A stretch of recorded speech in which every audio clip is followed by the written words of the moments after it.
askan wi tey dañu daje fii ci commune de Pambal ci mairie bi ngir delloo njukkal petite enfance mooy xale yu ndaw yi parce que dañu gis ne kat xale yu ndaw yi mooy ñi nga xam ne ñoom ñooy couche bi gën a vulnérable ci population bi tey ñun luy suñu warugar mooy andil leen li nga xam ne mooy akas néew moom la ñu war a def ci ñoom ngir préparer seen ëllëg te ñoom xale yi dañu daan gis ne Dakar ak grande ville yi rek ngay gis su fin d'année jotee ñoom ñooy am ay cadeau ñoom ñooy gis Père Noël ñoom ñooy fecc ñoom ñooy bég tey ñu ne nag ñun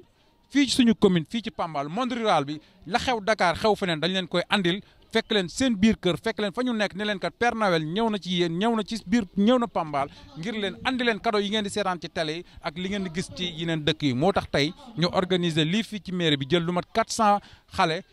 andi leen fi yendu ak ñoom bégal leen jox leen ñu lekk ñu naan ba pare ku ci ñibbi ku ne ñu yëkkati cadeau jox la ngir won leen que ne ci askan wi lañ bokk ci Sénégal lañ bokk la keneen am la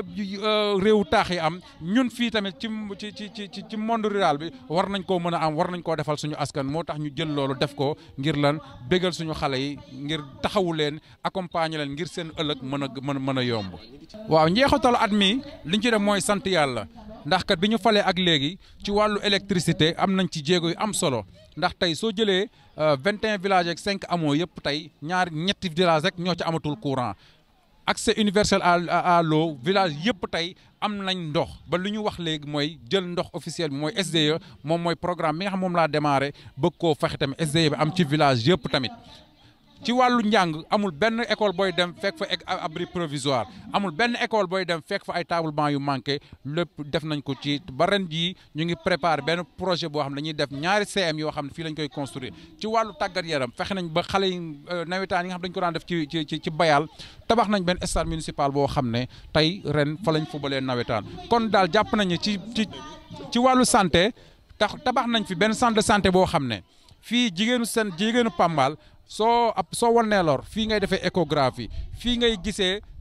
pédiatre fii ngay gisee cabinet dentaire fii am na ophtalmologie lépp lañ construire tey dañ ko construire ci 2019 bi inauguré ko le 19 septembre ak ambassadeur Espagne kon soo xoolee ci fànn yooyu yëpp am nañ ci avancé yu significative yoo xam ne def nañ ko fii ci commune li nga xam ne projet bi nga xam ne nag moo ñu jafe ba tey mooy fexe ba utal doom bu Pambal xëy ndax kat am na projet bi état bi lancé lu jëm ci construire ay logements sociaux waaye tey soo ñëwee ci monde bu mel ni Pambal nga bëgg fi tabax ay logements sociaux te ñi fi nekk amuñu luñ ko jëndee amul njëriñ danga koy tabax ba pare ñi dëkk Thiès ñëw jënd ko ñi dëkk Tivaouane ñëw jënd ko ñi ñëw dëkk Dakar ñëw jóg su yàggee ñooñu di fi dëkk si ni ñoom ñooy dem ba nangu dëkk bi mu nekk seen moomeel loolu nag ngir bañ ko moo tax ma ne projet logements sociaux bi ñun lu ñu bëgg mooy def projet intégré def benn ferme agricole boo xam ne dañuy permettre ñu créer lu mat 1500 emplois léegi 1500 emplois yooyu képp kuy xëy foofu rek da ngay mën a am possibilité daal di am loo mën a jëndee logements sociaux moo tax dañu am ay partenaires américains yu fi nekk fan yii yëpp ngir lan def benn projet intégré defar logements sociaux defar ferme agricole defar ay unité de transformation nga xam ne doomu Pambal day yeewoo Pambal di liggéey Pambal am logement bi Pambal loolu mooy suñu mbébét te loolu nag mënuñu koo def ndax tali bii nga xam ne heure bu nawet jotee kenn mënatu fee ñëw heure bu nawet jotee tali bi day c'est impraticable tey projet yi yëpp techniciens yi dañu ne ñun pour ñu investir ay milliards il faut tali bi ñu defar ko ñoom dem nañ ba proposer benn façon tali boo xam ne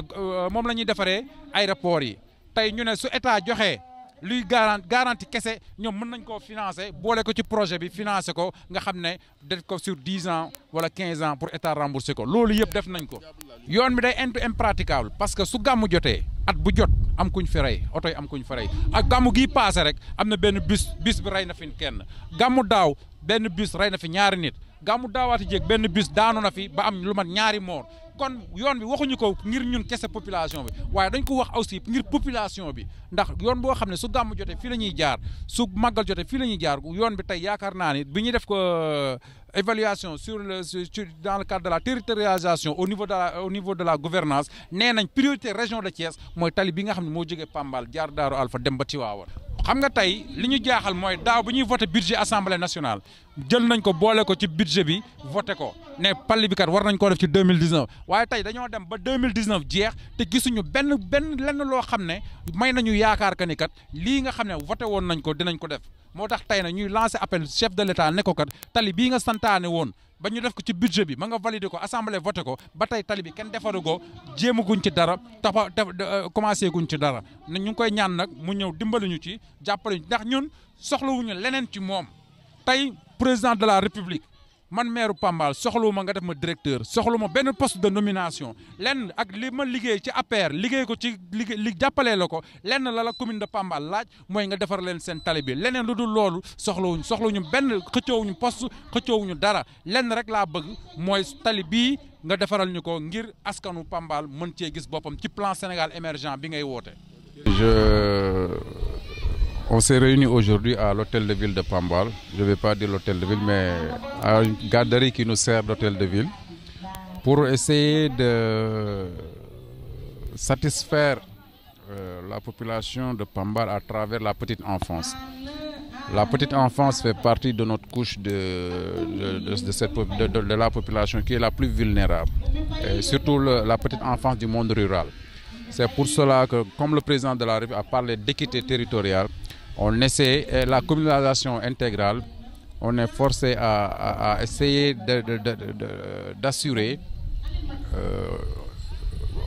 à la petite enfance du monde rural ce qui se passe au niveau de Dakar ou bien dans les grandes villes. C'est la raison pour laquelle au niveau de la municipalité, j'ai organisé cette journée dédiée à la petite enfance. On a sélectionné 400 petits enfants de 1 à 5 ans on va passer avec eux toute une journée pour organiser cette fête, pour leur permettre de s'épanouir à travers la politique qu'on essaie de mener au niveau de la municipalité. Ces 400 enfants qu'on va octroyer des cadeaux, on va passer toute une journée avec eux pour faire la fête, comme ça se passe à Dakar. On s'est dit que comme ça se passe à Dakar, nous aussi dans le monde rural, la petite enfant du monde rural a le droit de s'épanouir dans le cadre des politiques territoriales du président de la République. C'est pour cela qu'on a organisé cette journée dédiée à la petite enfance ici à Pambal pour essayer de subvenir un peu pour leur satisfaire. Comme on est en fin d'année, en profiter pour souhaiter bonne et heureuse année à toute la population pambaloise et toute la population du Sénégal. Je vais en profiter aussi pour demander un cadeau au président de la République. Parce que depuis qu'on a été élu en 2014, dans tous les secteurs, l'éducation, la santé, l'assainissement, l'eau, on a fait des efforts. L'équipe municipale a été là pour essayer de subvenir aux besoins de la population. Dans tous les secteurs que je viens de citer, on a fait des avancées significatives. Mais ce qui plombe jusqu'à présent le développement de cette localité, la semaine dernière, j'ai reçu des partenaires venant des États-Unis. On a un paquet de projets. Les gens parlent de logements sociaux, parlent d'emploi. Ce que nous voulons faire, c'est de créer un domaine agricole ici à Pambal. À partir de l'emploi qui va être créé de ces domaines agricoles, on a prévu 1200 emplois. On va faire 1500 logements sociaux. Donc, on veut créer une chaîne de valeur parce qu'on ne peut pas aller vers le monde rural, leur faire des logements sociaux dans le monde rural, alors que les gens du monde rural n'ont pas de quoi acheter des logements sociaux. Donc il faut d'abord créer de l'emploi, permettre aux gens d'avoir de quoi acheter le logement. Si on ne le fait pas, ce qui va se passer, c'est quoi? On va construire des logements sociaux dans le monde rural, mais qui seront achetés par des gars de Dakar ou bien des grandes villes. Donc ce ne serait pas